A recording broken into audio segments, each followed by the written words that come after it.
Welcome to Men of Light, and we welcome you in this third Sunday in Ordinary Time discussion and kwentuhan.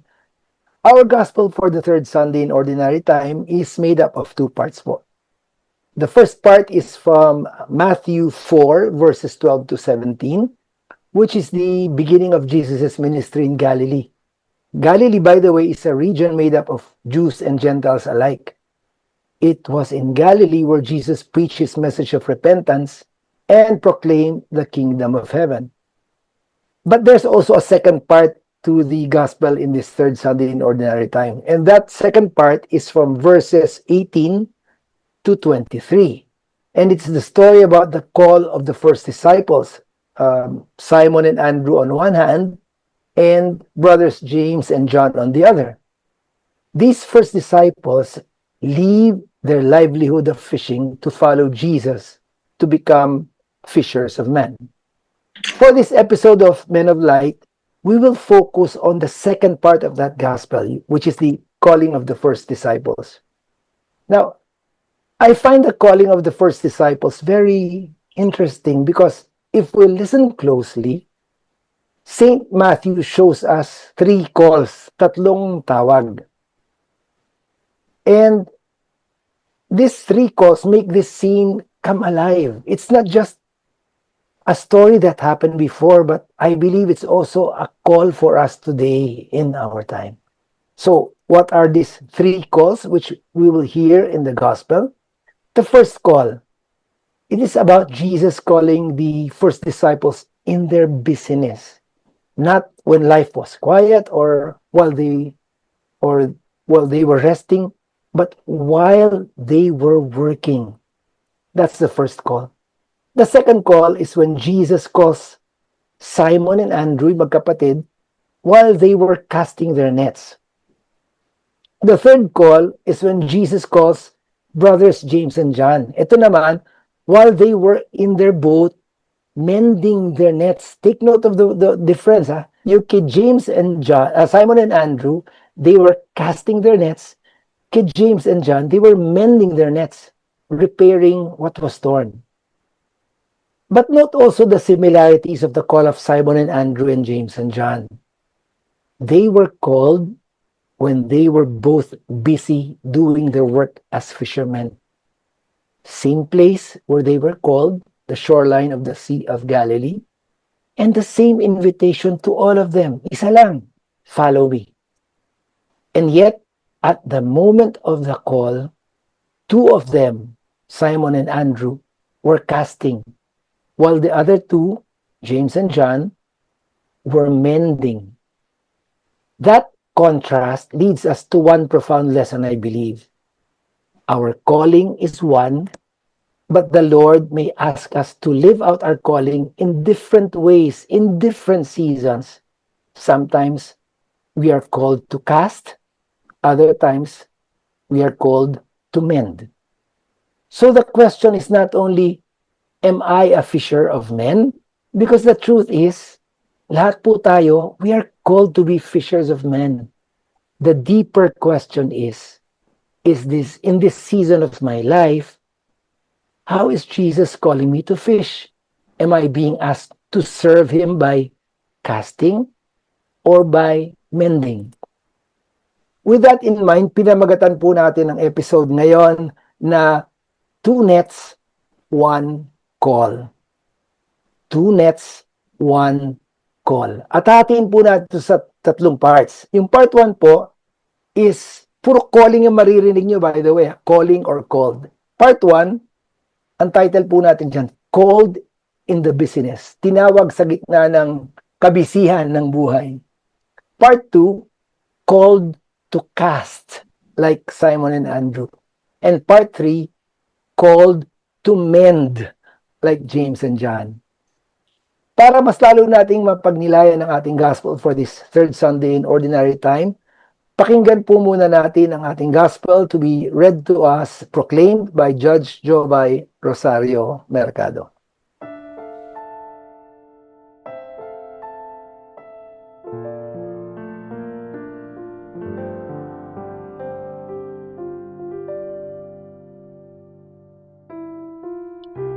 Pagbasa mula sa Ebanghelyo ayon kay San Mateo.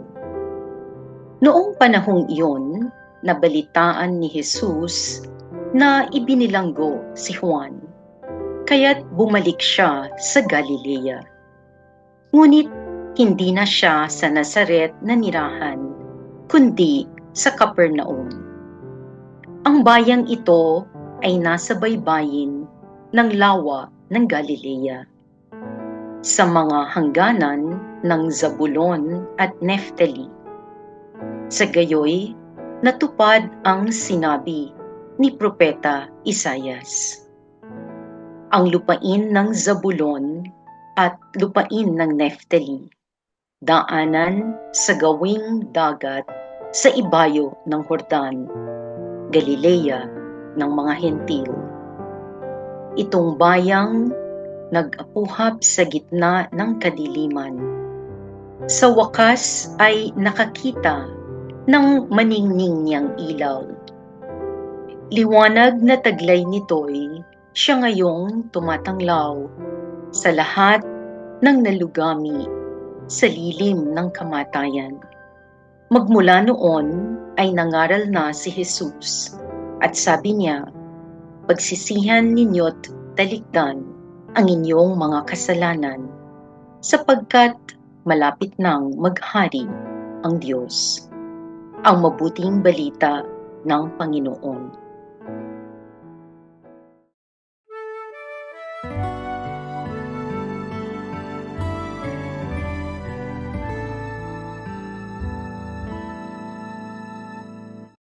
Welcome po ulit sa Men of Light. At ang title natin for this third Sunday in Ordinary Time is Two Nets, One Call.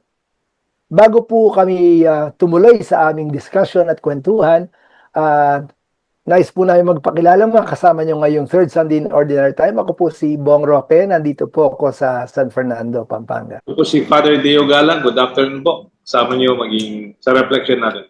Magandang araw po sa inyong lahat. Jovay Rosario Mercado, nasa Guagua, Pampanga naman po ako. Baka po ina-expect nila si Father Deo ngayon ng anchor. Meron po akong tawag, kaya sumunod po ako sa tawag na ako muna po ang temporarily mag-anchor sa episode na to. Pero kasama ko po dyan to pagnilayan ng gospel ngayon si Father Deo at saka si Judge Jovay. So, salamat po Father Deo and Judge Jovay for being here. We'll proceed now to the part 1. And kagaya po nabanggit kanina sa introduction, part 1 is entitled Called in the Business. Napansin po ba ninyo na nung tinawag ni Jesus sina Simon and Andrew and James and John, busy silang lahat sa trabaho nilang pangingisda? Jesus calls the first disciples in their business. Sa lingguwahe ng mga kabataan ngayon, ewan ko kung naririnig nyo to, nasa kabisihan sila nung tinawag sila ni Jesus. They weren't called when life was quiet or when they were resting or when their work was done. No. Jesus called them while they were working. So we can imagine them being focused on their work with responsibilities after work, probably having families waiting at home, worrying about finances, etc., etc. Busy at baka stressed out pa na parang tayo sa panahon ngayon. But this is how God's call often arrives while we are busy with our lives. Tayo po kasi ang dami nating excuses eh. Magsaserve ako pag maluwag na ang schedule o pag retired na, yan makaka-relate si Judge Jovay dyan. Pag nakatapos ng mga anak. But the gospel today gently corrects that mindset. Our calling doesn't begin when life becomes quiet. It begins when Jesus walks into our business. Yeah. When you ask, where is God? Saan ang Diyos? Where is God? God is where we are. And God calls you where you are. Kung saan ka nakababad. Parang ganda ng Tagalog eh, Pilipino. Diba sa pangingisda, pinakita, lalo na yung second part that they were mending their nets. Nakababad sila sa kanilang trabaho. Nakababad sila literal sa tubig. And Jesus joined them where they are. He did not call them from a distance or maybe from afar, but he was with them. He was walking along the lake shore. And that call is something that calls us where we are today. Still a lawyer, a judge, a priest, Yeah. be a businessman. It is in our situation that God calls us, not in a very separate reality of our life. And Yeah. thank you, Tony Bong, for reminding us of this reality. That God will never call you when you are doing anything back from the very where you are going. Kung saan ka nakababad, then God will also be with you. Amen. Amen. Para bang to whom much is given, much is expected. Naalala ko po yung anchor verse ko dito, yung si St. Luke sa chapter 10, 30 to 42, yung Martha and Mary. Nung pumunta si Jesus sa bahay nila, so abalang-abala si Martha sa kakapag-prepare, no, pag-i-stay ni Jesus. Pero si Mary ay umupo sa kanyang paanan at nakinig sa kanya. Nung hiniling ni Martha na pagsabihan si Mary, ang sinabi ng Panginoon sa kanya, Martha, Martha, Yeah. you are anxious and worried about many things. There is need of only one thing, and Mary has chosen the better part. So it will not be taken from her. Naalala ko na ang dami nating, tayong lahat po, ang dami nating sinusuot na hats, no? Ang dami nagawa sa buhay. May trabaho tayo, meron tayong apostolate sa simbahan at apostolate sa mga apo. Kanya-kanyang tinatahak, kanya-kanyang burden na binibitbit. No? Yeah. Pero tinatawag pa rin tayo ng Panginoon. At malay natin, yung maraming hats na yon ay yun na ang tawag sa atin. No? Yeah. Yeah. Yun na yung tawag sa ating gumawa. Hindi naman po kasi kailangan earth-shattering o earth-shaking palagi. Tama. Always the small things. No? Right. And as we develop the topic later, marirealize po ninyo na napakaraming bagay na pwede tayong maging present sa buhay ng iba. No? And that is the call also from God. Yeah. Meron kasing misimpression, Judge Jovay and Among Deo, na pag sinabing tinawag ka to serve, simbahan lang yon. Yeah. Di ba? Minsan may ganun. Kaya nga, ang dahilan nila palagi, pag retired na ako, magsaserve na ako sa simbahan. Hindi, Yes. pero hindi. Sabi nga ni Father Deo kanina, God meets us where we are. Kung ano yung ginagawa natin, nandun siya nakababad sa tubig. Sabi nga ni Father Deo, naalala ko, sa ating Archdiocese, Judge Jovay and Father Deo, there's a group there who encouraged, kakilala ni Father Deo to, yung dating head natin ng lay apostolate, Father Deo, naging kaklase mo. They were forming a group of Christian lawyers. I mean, the call, pare-pareho kayong abogado, but the call is for you to be a Christian lawyer. That's a call.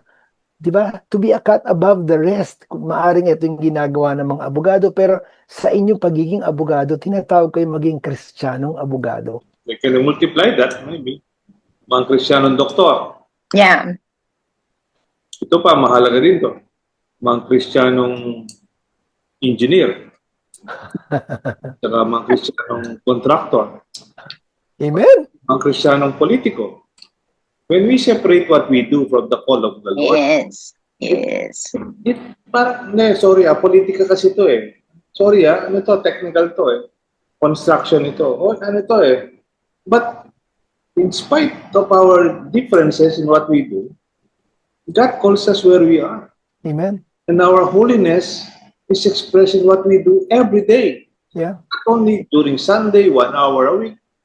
When we go to church, that when we express our holiness, I hope even when what we do every day becomes holy because we offer it to the Lord. Ganda. And God calls us where we are and what we do.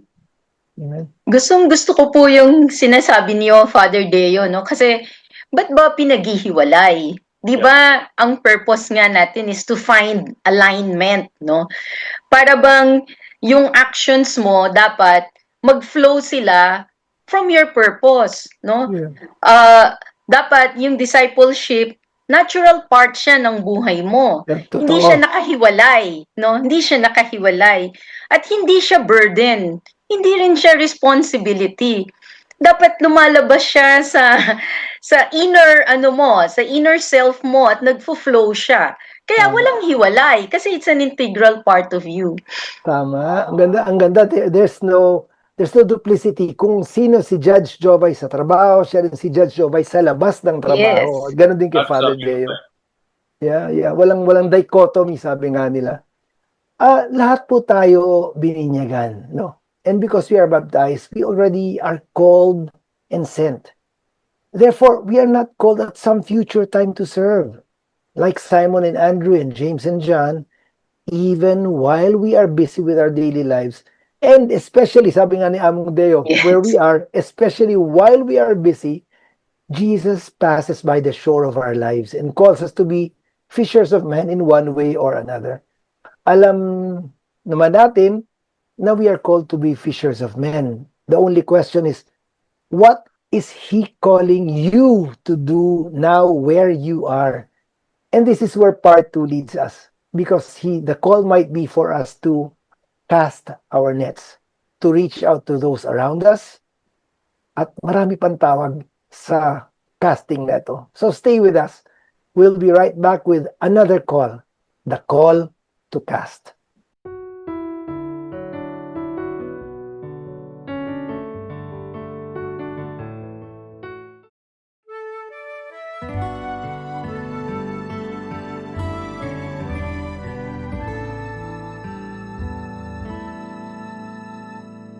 Nagbabalik po ang Men of Light for the third Sunday in Ordinary Time. Kasama niyo pa rin po ang inyong mga kabarkada, kaparokya dito sa Men of Light. Ako po si Bong Rocket, kasama po si Father Deo Galang at si Judge Jovay Rosario Mercado. Bago po ko magpunta dito sa ating part 2 na call to cast, may nabanggit po kami kanina sa part 1 na there's a baptismal call. Baka lang kasi ma-miss natin. And I'd like our priest, Father Deo, to explain more about this baptismal call. Among? Pansin po, pag binibinyagan yung mga anak po ninyo, o minsan nagiging ninong ka sa banya, nag-attend ka ng bigyan. The beginning of the baptism is actually the reception, and then the height of is the washing away of sins through the holy water. But part of that, the part of baptism, integral part of it is the anointing. After you are washed away from your sins of the past, sins, the child is anointed. Even before he's given the white dress, the scandal ceremony. And the good thing about the anointing is it complements the concept of baptism. The baptism washes away the sins. Anointing empowers. Anointing gives us purpose. Like, Attorney Bong, I anoint you to be the president of my company. Judge Jovay, I anoint you to be the head of my university. When we are anointed, we are given purpose and mission. Even when Christ was anointed priest, prophet, and king, so may you take part in the mission of the church. And that is the one thing that the baptism essence of our mission is being born from baptism to anointing. And that purpose is integral to our identity.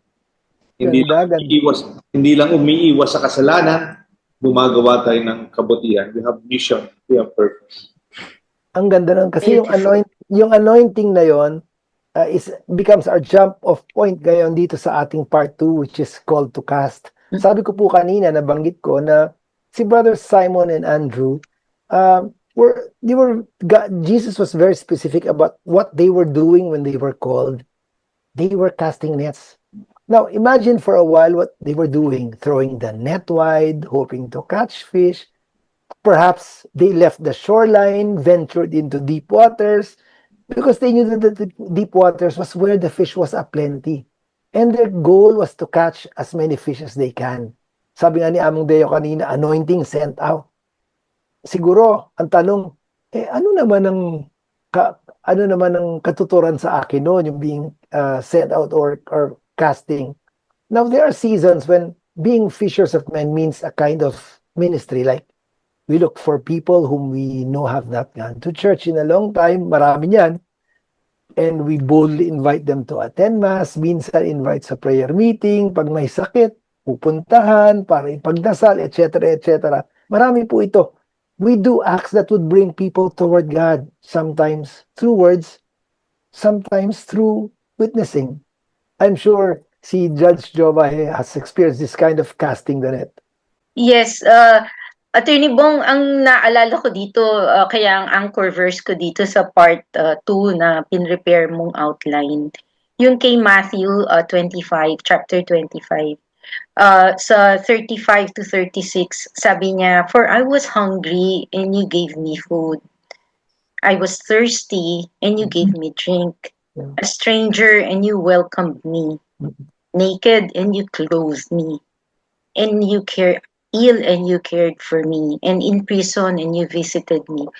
Para bang ang daming mga pagkakataong natatawag tayo, no? Ang daming pagkakataong ang daming taong nangangailangan. Kaya sinasabi ng Panginoon sa atin, whatever you did for one of these least brothers, you did for me. So, kahit may nagawa ka bang napakasimple lang, ay tumugon ka na dun sa tawag niyang to cast. No? Ngayong sinabi mo yun yung detalye, Matthew 25 nga ba, Judge? Yes. Matthew 25, parang na-imagine ko mamili ka kung alin dito ang gusto mong Yeah. gawin. Para bang multiple choice yan. Wala Walang kang wrong excuse. answer. Oo nga. Kahit alin dito, pwede, piliin mo. And that is already casting. Father Deo? The casting is the wood thing is sometimes there is a point in our life parang we level up. Times siguro, like for Attorney Bong, of course, realizing the needs of his 6 children. Yeah.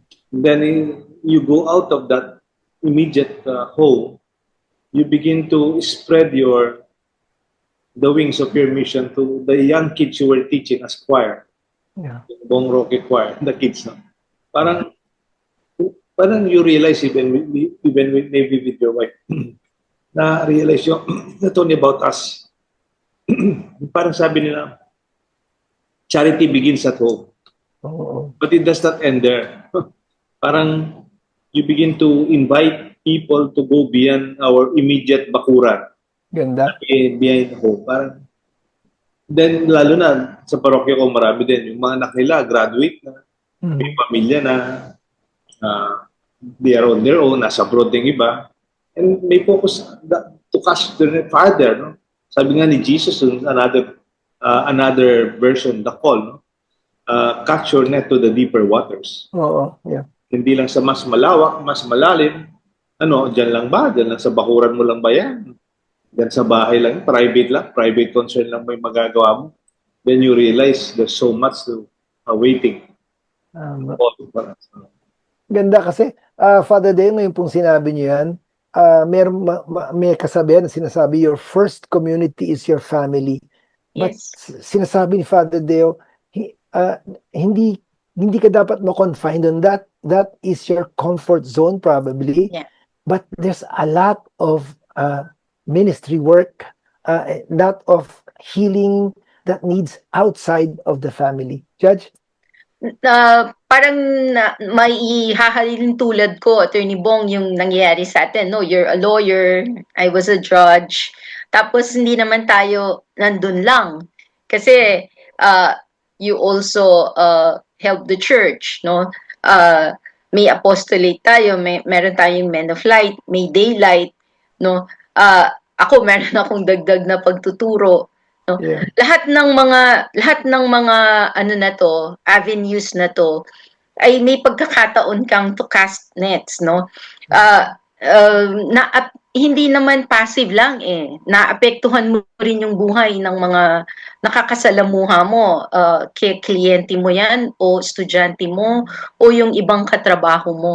Kaya napaka-importanting nagfo-flow from within you yung purpose mo kasi para hanggang sa kanila, nasi-share mo yung napaka-importanting kailangan.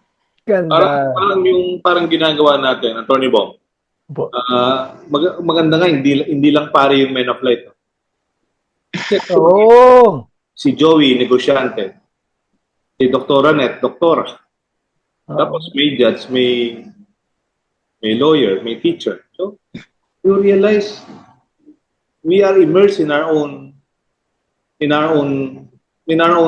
calling, in our own profession, but we see each other casting the same net on the same purpose other than our immediate profession. yeah, ang ganda. Kanina sinasabi ni Judge Jovay, yung many ways to cast. Sabi ko nga, mamili na lang kayo doon kung alin. Pero here's the thing. Even if we boldly cast our nets, merong isang baka mamiss lang na item dito. We don't control the outcome. But still, we cast when called. We reach out even if we're rejected. We offer an invitation even if we feel unprepared, or sometimes ang ginagamit na dito, hindi ako worthy eh. But we throw the net wide even if we do not know if we'll catch some fish. Sabi ko nga, our role is to cast the net. The rest is up to God. Si Lord nang bahala sa huli. So sa third part po ng ating discussion, we will come to realize that as fishers of men, it's not only important that our nets are wide, they must also be whole. And that leads us to the third call, ang pangatlong tawag, the call to mend. Stay tuned. We will be right back for our part 3.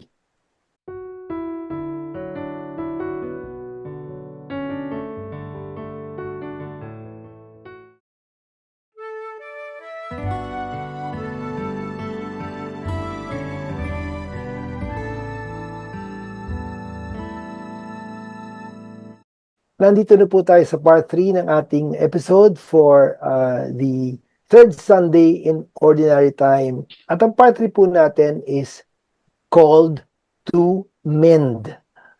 Kasama pa rin po natin si Father Deo Galang at si Judge Jovay Rosario Mercado at ako po si Bong Roque.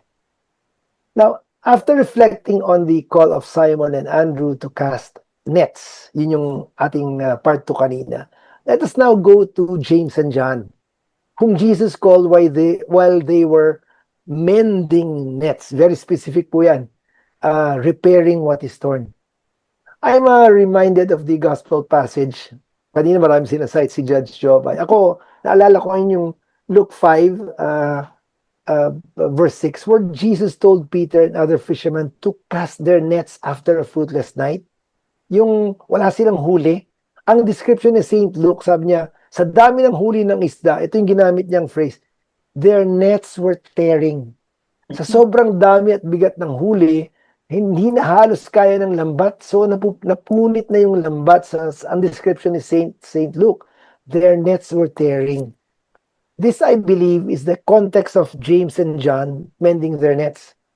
They were dealing with tears, damage, holes. And at times, the gospel calls us to do what James and John did as fishers of men. Not to gather more people, but to make sure the broken do not fall through. Meron po akong maliit na kwento, Father Deo and Judge Jovay. May kaibigan ako na dumaan sa mabigat na pagsubok lately. Mind you, he was a faithful servant sa simbahan. So when the trial came to his life, alam niyo, kinwestiyon niya ang Diyos. Sabi niya, Lord, bakit mo pinabayaan? Very reminiscent of Jesus. My God, why have you abandoned me? Diba? Now, these are the people whom sometimes we are called to minister when dumadaan sila ng pagsubok. These are the wounded and the broken. Pang there? Yeah. We are part of a very old church. 2,000 years. And through the years, our church had its own stories and histories. Yeah. The past, limitations, brokenness, even sins, mistakes. We're part of that. Yeah. Part, we are trying to mend.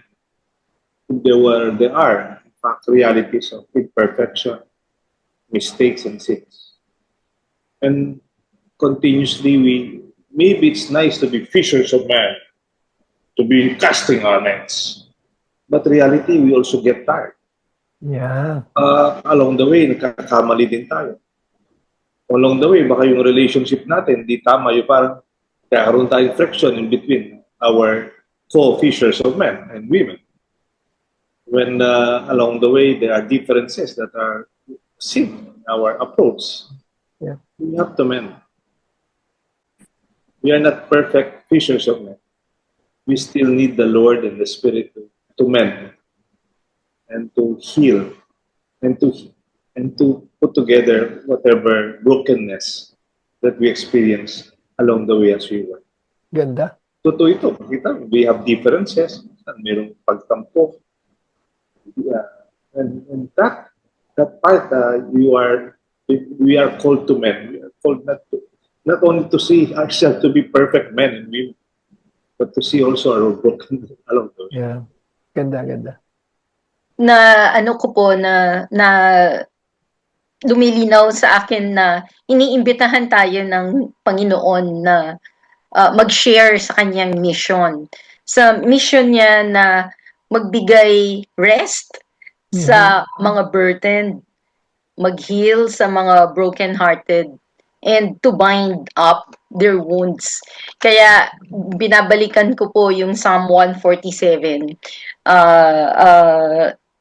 verses 2 and 3. Sabi niya, the Lord rebuilds Jerusalem, sabi niya, healing the broken-hearted and Binding up their wounds. their wounds, no? Parang ito yung tawag sa atin dun sa mending nets, no? Hindi lang yung physical na mga sira ang inaayos natin o maari nating tulungan na maayos, no? Kundi yung ma-heal natin yung mga sarili natin, hindi natin alam, no? We might need healing ourselves, no? And if we can extend it to others, so much the better. And let's rely on our Lord Jesus Christ to make us whole again, no? Ganda. That can begin to be fishers of men all over. Ganda. Because it's not a call na one-time call. It's a call that comes every now and then, no? Yeah. We might be called to do it every single day of our lives. Yeah. Yeah. Kanina si Father Deo Judge, meron siyang binanggit about tagal na natin simbahan, may mga pinagdaanan na rin na simbahan. Among Deo, that struck me kasi from that experience, dun tayo humuhugot ng grasya to mend other people because we are also going through that. Sometimes we're broken, sometimes we make mistakes. At yun din pinaghuhugutan natin ng healing for other people. Di ba, Among Deo? Yeah, parang na-realize ko yung pag luma na yung net, ba may butas-butas, it is already torn. And that we have to accept. Sometimes some people will approach me and question me, bakit ganito yung simbahan? Ganito tayo. Totoo naman yun eh. I would embrace that reality. We would not deny. But that's part of mending our own church without being proud or being parang self-righteous. No? Parang we have nothing to do with this, but we're part of that reality. And we are sorry about it, but we have to do something about it to mend. It's a wonderful mission to mend ourselves, mission, tayo mismo. Our relationship, our church, more than the mission of preaching out. Along the way, we also have our own mistakes and limitations. Ganda. As we end this part 3, I'd just like to mention that, ito pong mending na sinasabi natin may take the form of a quiet kind of holiness. Sometimes, yung taong nasaktan o yung may pinagdaraanan, sometimes all we have to do is be there, just be present. Yung listening without rushing to fix the concern. Kasi ba, kami ni Judge Jovay, mabilis kami dyan to give an advice. Pero hindi, sometimes it's not. The mending comes in the form of just being there, checking in again when they don't respond, etc., etc. And this is the call for us also to mend, no? Hindi lang puro casting. He also calls us to mend because Jesus' mission is not only to gather souls, it is also to heal souls. And as we end this part of our discussion, we pose the question sa ating mga televiewers and listeners. In this season of your life, what is Jesus asking you to do? Are you being asked to cast or to mend? Whatever your answer, we pray that God may give you the grace to do what He wants you to do, and rest assured that His grace will be sufficient for you. That wraps up our parts 1 to 3. At babalik po kami with your comments on Facebook and YouTube. And then we'll have the summary of our episode, your take-home assignment, the closing prayer to be led by Judge Jovay, and the final blessing of Among Deo. We will be right back.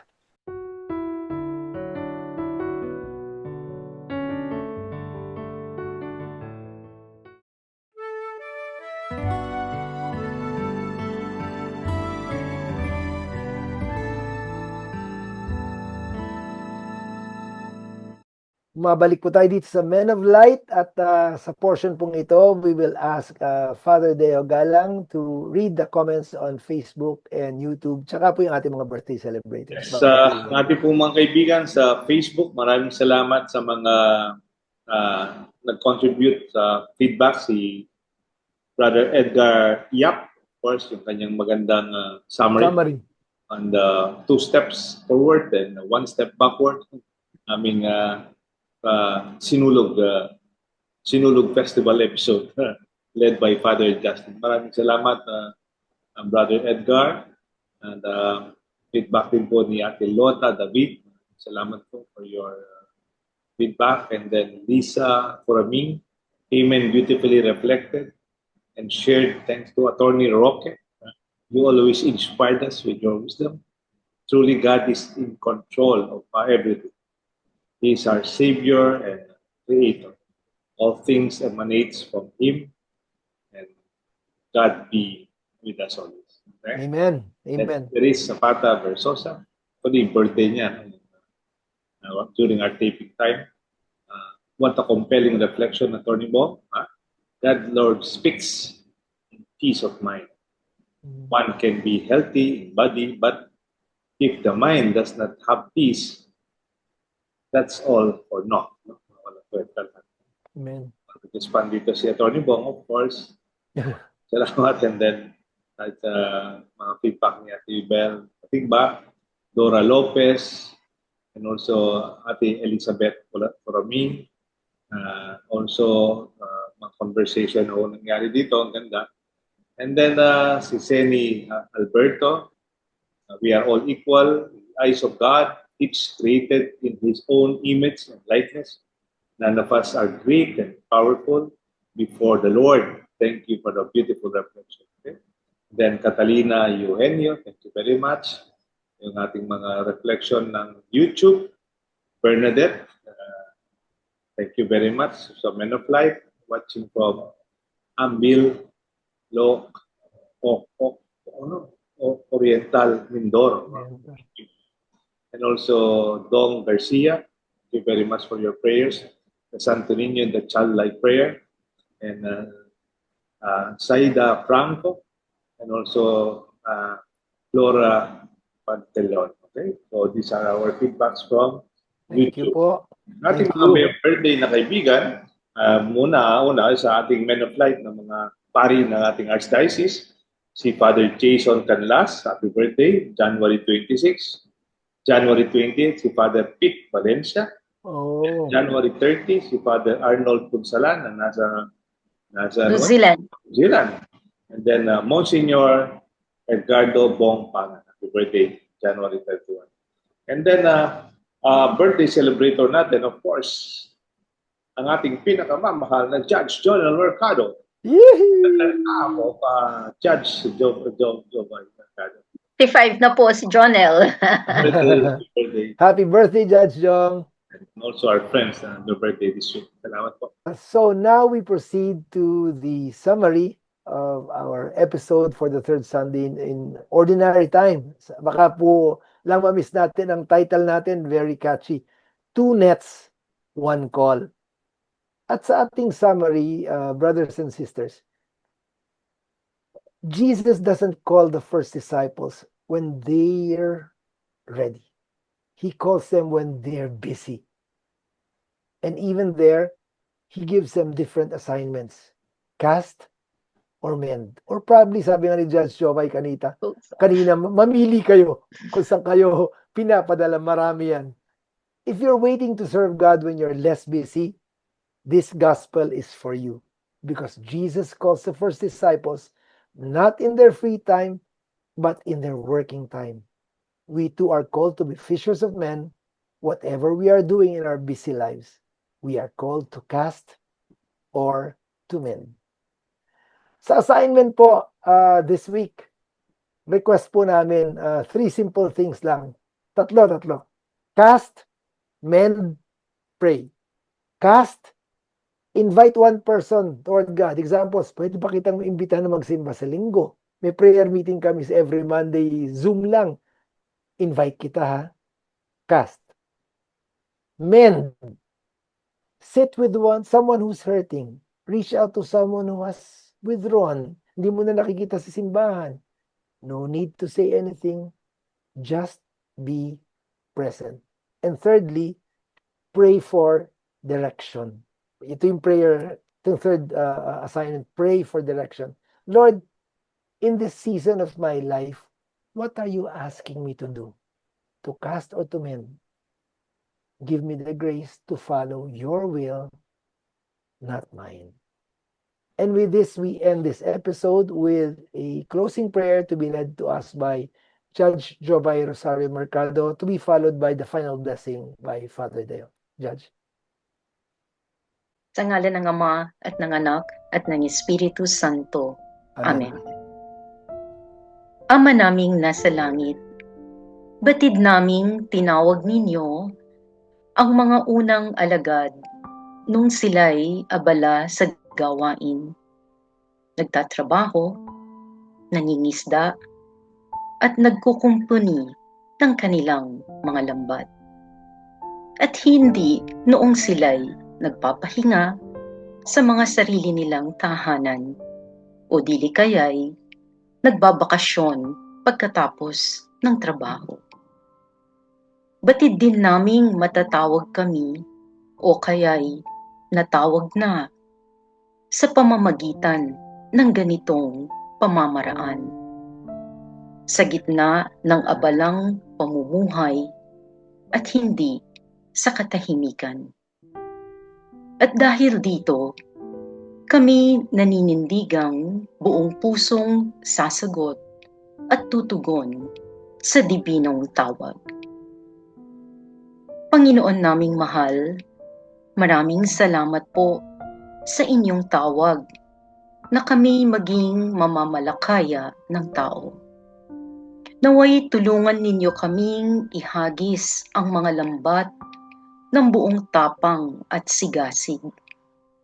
Gabayan po ninyo kaming lumakad sa daang matuwid ng buong galak, malasakit at pangunawa para ipangaral ang mabuting balita. Naway ang buhay namin ay isalamin ang inyong walang hanggang pag-ibig at mapagpalang pag-aruga. Sa gayon ay makita ng sangkatauhan na kami inyong mga alagad. Handang harapin ang mga hamon at pagtagumpayan ang mga pagsubok at pag-aalinlangan. Kapag kami napapagod, tinatamad, napanghihinaan ng loob, o dili kaya'y natatalisod sa kasalanan. Dagdagan po ninyo ang inyong pangunawa at pasensya at ibalik po ninyo kami sa tamang landas at sulsiin ang aming punit-punit na pagkatao. Baguhin po ninyo ang aming mga bulok na pananaw at pag-uugali at pagkalooban po ninyo kami ng katatagan upang harapin ang mga pagsubok, pasanin ang krus, at kayanin ang hirap. Puspusin ninyo kami ng inyong espiritu upang marinig at magampanan ang dibinong tawag na maging mamamalakaya ng tao at tagasulsi ng mga lambat. Hinihiling po namin ito sa pamamagitan ng aming Panginoong Hesukristo. Amen. Sumainyo ang Panginoon. At sumainyo rin. Palain tayo ng makapangyarihang Diyos, Ama, Anak, ng Espiritu Santo. Amen. Amen. Maraming salamat po, Judge Jovay and Father Deo. Judge Jovay, ang dami nagre-request ng prayer in Tagalog. Saka sabi ko, nung narinig ko yung dasal mo, sabi ko, ay salamat. Answered prayer ka sa maraming sumusunod sa atin sa Men of Light. So thank you very much. That was an anointed prayer. Father Deo, as always, your nuggets of wisdom enrich us. Maraming salamat po. At ito po muli si Bong Roque dito po sa Men of Light hanggang sa susunod na episode. Magkita-kita po tayong mali. Be blessed and be a blessing. The Lord is calling us wherever we may be today. This will be our good news this Sunday. Maraming salamat po. God bless. Be the salt of the earth and the light of the world.